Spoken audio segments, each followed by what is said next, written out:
오늘은 시편 20편 말씀을 강해를 하겠습니다. 이 강해 설교는 참 은혜로운 설교지만은 처음도 없고 끝도 없기 때문에 정신을 바짝 차려서 말씀을 드려야 됩니다. 그리하지 않으면 하나님의 말씀을 놓치기가 쉽습니다. 1절에 환난 날에라는 말씀을 우리에게 주고 계십니다. 환난 날에. 우리 모두도 환난 날이 있지만 다윗에게도 환난 날이 닥쳐왔어요. 지금 다윗은 어렵고 힘든 상황에 처해 있습니다. 우리 예수님조차도 겟세마네 동산에 아픈 데 계셨고 또 예수님조차도 골고다 언덕에 십자가의 고난이 있었습니다. 성경에는 욥의 고난이라든지 히스기야의 고난, 다니엘과 실친구의 고난, 또 오늘 본문에 기록된 다윗의 환난도 기록되어 있죠. 그래서 인생이라는 게 봄, 여름, 가을, 겨울이 있는 것처럼 또 평안하고 기쁘고 즐겁고 행복한 시간이 있는가 하면 이런 또 환난 날이 오기도 합니다. 낮이 있으면 밤이 있는 것과 똑같겠죠. 지금 이 다윗은 시편 20편에 환난 날에 하나님 앞에 기도하는 장면을 보고 있으며 말씀하고 있습니다. 무슨 말씀인가 하니 환난 날에 야훼께서 네게 응답하시고 우리가 환난 날에 할 수 있는 일은 딱 하나밖에 없습니다. 우리를 도와주시는 하나님께 기도하는 것입니다. 그래서 시편 46편 1절에는 하나님은 우리의 피난처시요 힘이시니 환난 중에 만날 큰 도움이시라. 아멘. 여러분, 환난 중에 우리를 도와주는 것은 사람이 아니고 물질도 아니고 명예도 권세도 아닙니다.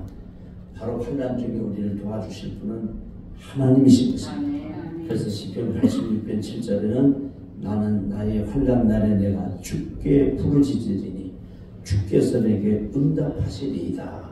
오늘 본문 1절하고 같은 맥락이죠. 환난 날에 내게 여호와께서 내게 응답하시고 나의 환난 날에 내가 주께 부르짖으리니 주께서 내게 응답하시리이다. 여러분, 환난 날 고난의 때가 오면 무조건 하나님 앞에 엎드리시길 바랍니다. 시편 50편 15절에도 환난 날에 나를 부르라 내가 너를 건지리니 내가 나를 영원롭게 하리로다 말씀하셨습니다. 환난 날에 주의 이름을 부르는 것은 기도를 말하죠. 기도하면 구원해 주신다고 건져 주신다는 거예요. 그래서 환난 중에 건져 주신 그 하나님을 영화롭게 찬양하고 경배할 수가 있다고 하는 것이죠. 나홈서 1장 7절에는 여호와는 선하시며 환난 날에 산성이시라 그랬어요. 우리를 막아주신다. 원수로부터 지켜주신다고 하는 거죠. 시편 18편 6절에도 내가 환난 중에서 여호와께 아뢰며 나의 하나님께 부르짖었더니 기도했더니 그런 뜻이죠. 그가 그의 성전에서 내 소리를 들으시고 기도 응답을 해주신다는 거예요. 그의 앞에서 나의 부르짖음이 그의 귀에 들렸도다. 우리의 기도가 하나님의 귀에 하나님께서 들으셨다고 하는 것입니다. 야고보 사도는 5장 13절에 고난당하는 자가 있느냐 그는 기도할 것이요 즐거워하는 자가 있느냐 그는 찬송할지니라 이렇게 말씀하셨어요. 여러분, 어렵고 힘들고 괴로울 때는 그 길이 딱 하나밖에 없습니다. 무조건 하나님께 나와서 기도하는 것입니다. 여러분 있는 곳에서 교회 나와서 기도하시면 더욱 좋고 가정에서나 직장에서나 또 차량 속에서나 또 생활 속에서나 여러분 심지어 여호수아 같은 경우는 전쟁을 하면서도 기도했습니다. 그러니까 여러분이 장사를 하시든 사업을 하시든 직장생활을 하시든 운동을 하시든 틈을 내서 하나님 앞에 그 있는 곳에서 서 있는 곳에서 마음으로 여러분 기도할 수 있길 바랍니다. 그러면 하나님이 들어주신다는 거예요. 그리고 두 번째는 야곱의 하나님의 이름이 너를 높이 드시며 그랬습니다. 야곱의 하나님. 야곱이 누굽니까? 이스라엘의 조상이죠. 즉 야곱의 하나님이라는 건 이스라엘 전체 하나님을 말합니다. 우리에게도 영적으로 아브라함과 이삭과 야곱으로 이렇게 말하는 것은 우리 조상이 우리 개인의 조상도 되지만 인류의 신앙의 조상이 아브라함, 이삭, 야곱, 요셉, 에브라임으로 이어지는 이 하나님의 축복의 자손을 말하고 있는 것이죠.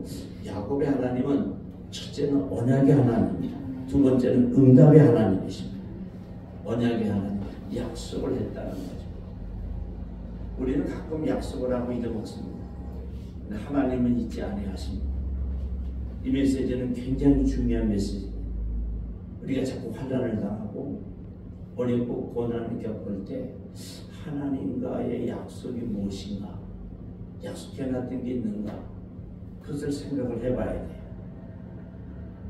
이 야곱이 외삼촌 집에서 20년 동안 큰 재산을 모아서 부인이 되시고 자녀들이 그렇게 12명씩 그렇게 딸이 하나 있고 이렇게 돌아오는 길에 이제 그 딸이 어려움을 겪게 되죠. 그때의 환난 중에서 하나님 앞에 엎드리니까 하나님께서 베델의 소원을 깨닫게 하시는 거예요. 베델에서 이 야곱이 외삼촌 집으로 형 에서를 피해서 도망갈 때 뭐라고 기도했느냐 하면 하늘로 사닥다리가 올라가는 것을 보고 첫째로 나로 인하여 평안이 돌아오게 하시면 나의 하나님이 나의 하나님이 될 것이, 그러니까 하나님만 믿겠다. 우리는 말하면 예수님만 믿겠다. 아멘. 두 번째는 내 소득의 10분의 1을 반드시 하나님 앞에 드리겠다. 그런 약속을 했어요. 하나님이 얘기한 것도 아니에요. 자기가 그냥 나 주님 빈손으로 외삼촌 집에 가니까 나 돌아올 때 부자로 만들어주시면 반드시 10분의 1을 하나님께 드릴 것입니다. 그리고 마지막 세 번째는 이 돌이 있는 이곳에, 내가 기름을 부은 이곳에 이것이 하나님의 성전이 될 것입니다. 그렇게 약속을 했어요. 그렇게 소원을 했어요. 그런데 야곱도 인간인지라 까마득히 잊고 있었던 거예요. 그때 하나님은 이 야곱과 언약을 맺으신 걸 생각나게 하셨어요. 여러분, 환난이 다가오면 혹시 하나님과 약속을 내가 어긴 것이 있는가 한 번쯤 생각을 해보시길 바랍니다. 좀더 고난이 계속 오는데 왜 고난이 오는가 생각을 했더니 중이 어려서 12살에 하나님과 약속을 했거든요. 하나님의 종이 돼서 평생 하나님의 말씀을 전하겠습니다. 그런데 목사 안수를 31살에 만 30, 그러니까 31살에 받으면 되는데 어느덧 나이가 32, 33 넘어가고 있는 거예요. 그래서 제가 이 성경을 이 야곱의 창세기를 읽다가 제가 깨닫고 하나님 앞에 빨리 돌아가서 이제 안수를 받게 됐습니다. 여러분, 하나님은 언약의 하나님이세요. 하나님은 거짓도 없으시고 변개치 아니하시고 회전하는 그림자도 없으시고, 그 성경 속에 36,500여 가지의 이 언약의 말씀을 우리가 붙들고 또 나와 하나님과의 개인의 이 언약을 하나님은 기억하고 계십니다. 그래서 환난 날에는 야곱의 하나님의 이름이 높이 드시고 이스라엘 조상의 야곱의 하나님의 이름이 높이 들린다. 그래서 우리의 삶을 통해서 환난을 통해서 이 환난을 이기고 승리함으로 말미암아 하나님의 이름이 높이 들리는 그런 은혜 생활을 하게 된다고 하는 것입니다. 저와 여러분이 환난을 견디고 이기고 나면 하나님께서 영광을 받으십니다. 내가 영광을 받는 것이 아니고 하나님이 영광을 받으시는 것입니다. 저와 여러분의 삶을 통해서 하나님이 영광을 받으시길 축원합니다. 2절에는 성술에서 너를 도와주시고 시온에서 너를 붙드시며 그랬습니다. 성술은 하나님의 성전을 말합니다. 구약시대에는 모세의 성막, 솔로몬의 성전, 그 안에 성소와 지성소가 있죠. 그 지성소에 대제사장이 들어가서 제사를 지르는데 거기 하나님의 법궤가 있습니다. 하나님이 시온소 천사들의 날개 그늘 안에 법궤가 있는데 구약에서는 하나님이 모세 성막의 지성소의 법궤 위에, 그리고 솔로몬의 성전에서도 지성소에 하나님의 법궤 위에 하나님이 계신 것으로 생각을 했어요. 그래서 그 성소에서 모세 성막, 솔로몬의 성전에서 도와주신다. 그리고 시온에서 너를 붙드신다. 그러니까 다니엘과 셋중 것처럼 포로로 잡혀간 후에도 예루살렘 성전을 향해서 창문을 열고 기도하잖아요. 그게 뭐냐면 솔로몬이 기도를 그렇게 했어요. 하나님, 우리 후손들이 혹시 죄를 져서 포로가 됐을 동안에도 이 성전을 향해서 기도하면 하나님 그들을 불쌍히 여기사 그들을 풀어주시고 돌아오게 하시고 복을 주옵소서 그렇게 기도했거든요. 그러니까 성소에서 도와주신다는 건 모세의 성막과 솔로몬의 성전에서 도와주신 것을 말해요. 그런데 이제는 지금은 신약시대에는 하나님의 성전이 따로 없습니다. 여러분, 교회는 건물은 예배당이에요. 예배드리는 처소입니다. 성소는 성경에서 예수 그리스도 자신을 말합니다. 예수님이 그러시잖아요. 이 성전을 헐라 내가 사흘 만에 일으키리라. 그 이야기는 예수님의 성전을 예수님을 십자가에 못 박아 죽이면 예수님께서 사흘 만에 부활 승천하신다고 하는 메시지죠. 그래서 부활의 메시지를 전하고 계신 것입니다. 지금은 이제 고린도전서의 말씀처럼 저와 여러분이 예수님께 접붙임을 당해서 저와 여러분 자신이 우리 자신이 성전입니다. 우리가 거룩한 존재예요. 주의 성령이 내주하시는 주님의 십자가의 보혈로 죄씻음 받은 예수님께 접붙임을 받은 하나님의 아들, 딸, 거룩한 성전이 우리의 몸인 것입니다. 그래서 우리는 이 몸을 통해서 하나님께 도움을 요청하고 예수 그리스도의 십자가의 골고다 언덕에 그 주님 앞에 우리가 엎드리면서 하나님의 도움을 요청하는 것이죠. 그래서 예수님이 우리를 도와주시고 또 시온의 손을 붙드시면 우리를 지키시고 보호해 주시는 것을 말합니다. 그리고 3절에는 내 모든 소재를 기억하시며 내 번제를 받아주시기를 원하노라 그랬어요. 구약시대에는 참 제사도 많이 지냈습니다. 그냥 제사가 아니라 제사도 굉장히 번거롭습니다. 소와 양과 염소를 갖다가 안수하고 이제 번제를 드리는데 그 가죽을 벗기고 각을 뜨고 또 피를 또 내 귀퉁이에 막 뿌리고 이렇게 하면서 제사 지내는데 참 너무너무 번거로웠죠. 그런데 신약시대에 와서 이제 예수 그리스도의 이름으로 거듭난 저와 여러분이 주님 앞에 나와서 우리 몸만 드리면 되니까 얼마나 감사해요. 얼마나 고마워요. 정말 신약시대에 나오는 우리는 예수 믿는 우리는 하나님께 큰 복을 받은 사람들입니다. 이렇게 주일날 나와서 신령과 진정으로 예배하고 하나님께 경배하고 또한 기도하고 하나님의 도움을 요청하면 하나님께서 우리를 도와주시고 우리를 붙들어 주신다고 하는 거예요. 여러분 예배를 잘 드리면 하나님이 도와주십니다. 성경 시편 121편 1절로 2절에는 내가 산을 향하여 눈을 들리라 나의 도움이 어디서 올까 나의 도움은 천지를 지으신 여호와에게서로다. 우리가 하나님 앞에 예배 잘 드리고 하나님의 성전에 나와서 또 하나님 내 몸이 하나님의 성전인 걸 알고 이 성전이 예수님의 예수 그리스도의 몸인 걸 알고 주님 앞에 기도하면 하나님은 우리를 도와주신대요. 그래서 아버지 하나님 임마누엘 예수님 구해서 성령님 성부 성자 성령 하나님을 그렇게 말하고 있잖아요. 아버지 하나님 어머니는 우리가 보통 성령으로 이야기도 하는데 세상에 아버지만큼 부모님만큼 편한 사이가 어디 있어요. 그래서 예수 믿는 것은 많이 배웠다고 잘 믿는 것도 아니에요. 지식이 있다고 잘 믿는 것도 아니고 물질이 많다고 잘 믿는 것도 아니고 말을 잘한다고 잘 믿는 것도 아니고요. 아버지한테 우리가 나갈 때는 그냥 간단 명료해요. 아버지 나 학비가 나왔어요. 아버지 저 용돈 주세요. 뭐 좀 하나 사 먹고 싶어요. 격식이 없어요. 아주 간단 명료해요. 그래서 여러분 교회 나올 때 그런 편안한 마음을 가지고 와야 돼요. 오늘 교회 가서 하나님 아버지께 이것 좀 달라고 기도해야 되겠다.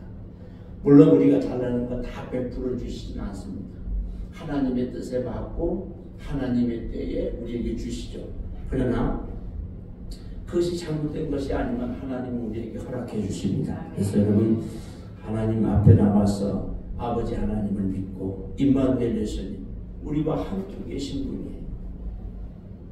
우리와 연합된 주님이 내 속에 계시고 내가 주님이 계시고 그리스도와 연합된 연합은 종이 두 장을 악교풀로 딱 붙인 걸 말합니다.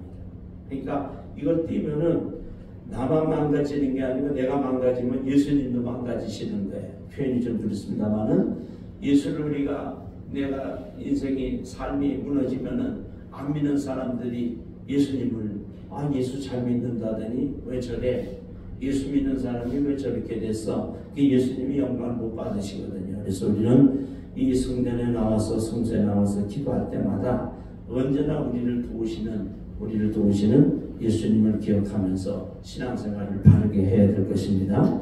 그리고 파라클레토스 보혜사 성령님이라는 뜻은 그 첫 번째가 도와주시는 성령님이에요. 성령님을 인정하고 환영하고 모셔드리고 높여드려야 될 것은 성령님이 저와 여러분을 도와주신다. 여러분, 성령님이 우리를 도와주신다는데 우리가 성령님을 좀 멀리할 이유가 없죠. 내 힘으로 못하는 거, 내 힘으로 안 되는 거, 힘으로 능으로 되지 않는 모든 것이 여호와의 신으로, 성령으로, 여호와의 영으로, 성신으로, 성령으로 된다는 거예요. 그러니까 내가 못하는 걸 성령님이 해주시니까 우리는 그분을 모셔드려야 되겠죠. 그것을 우리는 일명 성령 충만이다. 그리 말하는 거예요. 여러분, 성령 충만하시길 바랍니다. 이제 우리 성경에서는 시온에서 너를 붙드시며, 시온은 하나님의 백성들이 모인 곳, 제사하는 것, 바라보는 것이죠. 그래서 그곳에서 모든 소재를, 번제를 하나님께서 받아주시는 것입니다. 오늘 이 다윗은 그런 기도를 하는 거죠. 내가 하나님 앞에 기도하고 예배하고 제사를 드릴 때 하나님이 받아주셔야죠. 여러분, 예배를 참석만 했다고 받아주시는 건 아니죠. 거룩한 산제사를 드려야 된다. 그 이야기는 십자가에서 예수님을 양손과 양말에 대못을 받고 허리에 창을 꽂으시고 가시관 머리 쓰시고 째찌게 맞아 누가 피를 다 쏟으셔서 돌아가시는 것처럼 우리 내 속에 계신 예수님을 우리가 모셔드리고 내가 그 십자가에 달린 예수님처럼 구약의 소와 양과 염소처럼 내 자신을 드리는, 이것을 우리는 거룩한 살아있는 제사다 그렇게 말합니다. 그렇게 살아있는 제사를 드림으로 그 소재, 번제, 예배가 하나님 앞에 상달이 되어야 된다 하는 것입니다. 예배를 드리는데 아벨의 제사처럼 하나님이 받으시는 예배가 되어야 되는데 거룩한 산제사가 아니고 예수 이름으로 드려지는 것이 아니고 다른 것으로 드려진다고 하면 가인의 제사처럼 받아주시지 않을 겁니다. 솔로몬의 1점 번제처럼 열성과 정성을 다해서 예수 그리스도의 이름으로 거룩한 산제사, 예수님으로 말미암아 예수님을 그리스도와 연합돼서 드려지는 이 거룩한 산제사를 드릴 때 우리 예배가 하늘에 상달되는 것입니다. 예배가 상달되면 그 마음의 소원과 모든 것은 다 이루어지는 것이죠. 그래서 예배 승리는 신앙의 승리요, 신앙의 승리는 바로 인생의 승리가 되는 것입니다. 그래서 성도는 믿음의 눈으로 십자가를 바라보며 신령과 진정으로 예배해야 하고 하나님께서 응답해 주실 것을 확실히 믿고 믿음의 선한 싸움을 싸워야 하는 것입니다. 계속해서 4절에는 내 마음의 소원대로 허락하시고 내 모든 계획을 이루어 주시기를 원하노라. 참 은혜로운 메시지죠. 우리 마음의 소원대로 허락하시고 내 모든 계획을 이루어 주신다. 여러분, 전쟁의 승패는 하나님께 달렸습니다. 믿으시죠? 우리의 마음의 경영이 우리 뜻대로 되는 것이 아니라 우리가 계획을 세워도 그것을 이루시는 분은 하나님이시다. 그러니까 우리가 예수를 제대로 믿고 잘 믿으면 내 소원이 하나님의 소원이 되고 내 방법이 하나님의 방법이 되고 내 때가 하나님의 때가 되는 거예요. 그렇게 신앙생활을 한다는 거예요. 그러면 그 마음의 소원이 다 이루어지고 허락되어지고 계획을 하나님이 이루신다. 여러분 소원이, 저의 소원이 하나님의 소원이 되길 바랍니다. 저와 여러분의 계획이 하나님의 계획이 되길 바랍니다. 그러면 다 이루어진다. 그러면서 5절에는 이제 승리의 노래를 부르고 있죠. 우리가 너의 승리로 말미암아 쾌가를 부르며 우리 하나님의 이름으로 우리의 깃발을 세우니 여호와께서 내 모든 기도를 이루어 주시기를 원하노라. 아멘. 우리의 승리로 말미암아서 쾌가를 부른다. 그리고 우리의 깃발을 세운다. 그리고 그 내 모든 기도를 이루어 주시기를 원하노라. 여호와이시죠. 여러분, 다윗의 위대함, 전쟁에서 평생에 한 번도 실패하지 않는, 이런 사람이 있을까요? 아마 전무후무하지 않을까 싶어요. 예수님도 인간의 몸을 입고 오셨지만 예수님은 성자 하나님이시고 인간의 몸을 갖고 전쟁에 한 번도 패하지 않았다. 참 놀라운 일이죠.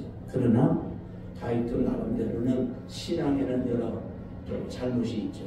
밧세바를 취한 사건과 또 인구조사한 하나님하고 교만한 것, 그런 신앙의 잘못은 있죠.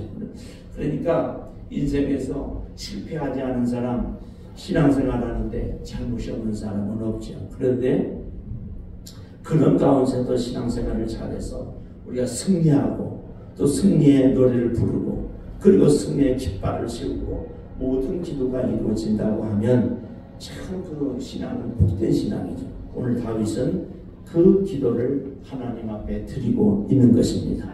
우리의 신앙생활이 승리의 깃발을 흔드는 여호와 니시의 삶이 될 수 있길 바랍니다. 6절에는요, 예수께서 하나님께서 자기에게 기름 부음 받은 자를 구원하시는 줄 이제 내가 아노니 그의 오른손에 구원하시는 힘으로 그의 거룩한 하늘에서 그에게 응답하시리로다. 여러분, 구약에서는 선지자, 제사장, 왕의 기름 부음을 받습니다. 그러면서 기름 부음을 받은 그 자를 너희는 손대지 말라고 그랬어요. 이제 더 크게는 기름 부음을 받은 사람은 예수님이시죠. 만왕의 왕으로 대제사장으로 오신 또 우리 예수님, 그리고 선지자들이 있고 제사장들이 있고 왕이 있습니다. 넓은 의미로는요, 만인 제사장 서례위에서 저와 여러분이 성령의 기름 부음을 받아서 모두 다 제사장이고 저와 여러분이 또 다 기름 부음 받은 자예요. 그러니까 하나님은 성령 충만한 기름 부음 받은 자를 하나님께서 구원하신다. 설사 우리가 죄를 져서 잘못되어도 회개케 하시고 넘어져도 일으키시고 실패해도 다시 성공으로 하나님께서 세워주신다. 구원은 건져주신다는 거거든요. 물에 빠진 사람을 건져주신다. 저와 여러분이 성령 충만하면 걱정할 것 하나도 없다. 설사 넘어졌어도 하나님께서 일으켜주시고 설사 물에 빠졌어도 건져주시고 실패해서도 하나님께서 다시 성공으로 인도해 주신다는 겁니다. 그래서 우리는 오른손에 구원하신 힘으로 그의 거룩한 하늘에서 그에게 응답하시리로다. 하나님을 찬양한다고 하는 것이죠. 7절은 이렇게 기록하고 있습니다. 어떤 사람은 병거, 분대를 말하죠. 어떤 사람은 말, 분대 말합니다. 말을 의지하나 우리는 여호와 우리 하나님의 이름을 자랑하리로다. 아멘. 성도는 세상을 의지하거나 군대나 권력이나 명예나 물질이나 인기를 의지하지 말고 오직 하나님만 바라보며 여호와의 이름을 자랑해야 되고 하나님을 의지해야 합니다. 시편 기자는 56편 3절로 4절에 내가 두려워하는 날에는 내가 주를 의지하리이다. 내가 하나님을 의지하고 그 말씀을 찬송하올지라. 내가 하나님을 의지하였은즉 두려워하지 아니하리니 혈육을 가진 사람이 내게 어찌할까. 장사가 잘 안되면 두려워할 수도 있어요. 또 적군이 그렇게 쳐들어오면 아하방 때처럼 또 여호사밧 왕 때처럼 큰 군대가 쳐들어오고 다윗처럼 지금 10년을 넘게 쫓겨다니는 이 처량한 신사가 될 때는 사울과 그 나라 전체 군인들이 다윗을 잡아 죽이려고 하고 블레셋 군대는 물론이고 이럴 때 두려움을 갖게 되죠. 그러나 하나님을 의지하는 사람은 두려워하지 않습니다. 내가 하나님을 의지하였은즉 두려워하지 아니하리니 혈육을 가진 사람이 내게 어찌할까. 여러분, 하나님은 전지전능하신 하나님이십니다. 전능자 하나님이십니다. 우리가 그분을 의지한다면 우리 마음속에서 두려움이 사라지게 될 것입니다. 8절은 그들은 비틀거리며 엎드러지고 우리는 일어나 바로 서도다. 9절은 여호와의 왕을 구원하소서. 우리가 부를 때에 우리에게 응답하소서. 이 9절은요, 신학자들이 말하기를 가장 짧지만 가장 강력한 기도를 안 했어요. 여호와의 왕을 구원하소서. 이건 예수님을 구원해달라는 얘기죠. 그리고 우리가 부를 때 우리에게 응답하소서. 우리는 모두 다 예수 그리스도의 지체인 줄로 믿습니다. 예수님은 교회 머리가 되시고 우리는 지체가 돼요. 그러니까 이 교회에서 하나님께 기도할 때 하나님께서 예수님을 보내주시는 그 교회를 보내신 속에 지체된 우리 모두를 보내주시기를 간구하는 것입니다. 오늘 말씀을 잘 붙드시고 환난날에 어려운 때에 교회에서 기도할 때 하나님께서 도와주시고 구원해 주시는 것을 굳게 믿으며 기도를 많이 오래 하는 것도 좋지만 기도의 핵심이 있어야 돼요. 그래서 정말 저와 여러분 예수 그리스도의 지체된 영혼들입니다. 하나님께서 우리 예수님을 높이 드신 것처럼 저와 여러분을 높이 드실 것이에요. 여러분 꼭 승리하는 그리스도인들이 되시기를 축원합니다. 기도하겠습니다.